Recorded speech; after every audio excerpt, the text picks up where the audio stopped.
Okay, so you said a second ago talking about keeping your garden safe, but at the same time integrating your chickens when you want them in, but keeping them out when you want them out.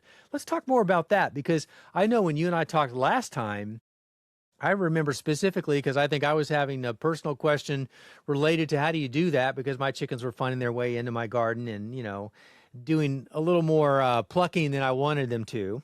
So let's hear some of your thoughts about, more behind that part of the Yeah, what you wrote about. that's a really important part of it, the whole seasonality part of it, which is more obvious in Maine because in Virginia, and I'm sure in Georgia, you kind of can garden year round. I used to plant a lot of the cold crops Yes. in the fall, but in Maine, we've got clear seasons. So in the spring, before you plant anything, let the chickens in. They'll scratch up the soil, they'll aerate it, they'll fertilize it a little bit, and they'll also dig for weed seeds and bug larvae that have overwintered. So they'll really clean up your soil, like they can prep it for you, which is a great benefit, and they love it, Good.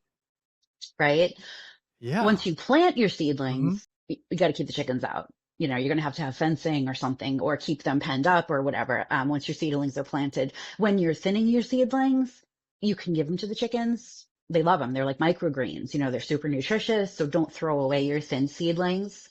Um, and then in the Yeah. summer, during the growing season, you don't want the chickens in there unless you can supervise them pretty carefully because they're quick and they're sneaky and they won't just eat the weeds. They'll just eat everything. Um, and then in the fall, once you have harvested everything and you've got, those bug-eaten tomatoes and the cucumber that a raccoon got to and stalks or whatever, you let the chickens back in and same thing, they will go through, turn everything over, kind of get those stems and stalks into the soil, but they will also eat bugs that we're planning on overwintering. And you will notice a huge reduction Yeah. in bugs in your garden. But they'll also eat all the worms too, which is really bad. When I had the chickens out in the garden with me, I would always have a bucket to throw the worms in to save them because, you don't want your chickens to eat all your earthworms. So I would have like my safe spot for the worms and I'd put them Yeah. back after the chickens were gone. Um, yeah. And then through the winter, obviously, the chickens can be out because you don't have anything growing. But using that, I mean, they're like free farm labor, really. Yeah. Yeah. They're your little cultivators. They're not really digging deep into the soil to really disrupt this microbiome, but at the same time they're getting to the surface and loosening things up. I like that. Now, you talked about fencing as one strategy to keep them out. What how tall?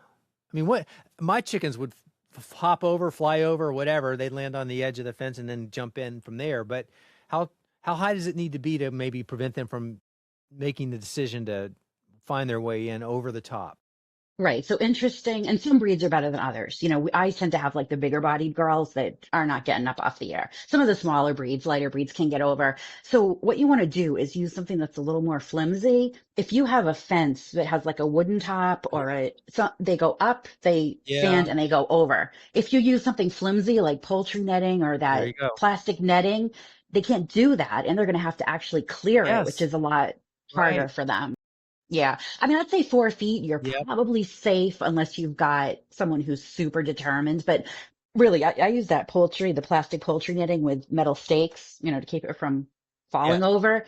And Yeah. that can be lower. If you've got Yeah. like a wooden fence, it's probably going to have to be 5 feet or more. And I mean, a really determined chicken can probably even get over a 5 foot fence.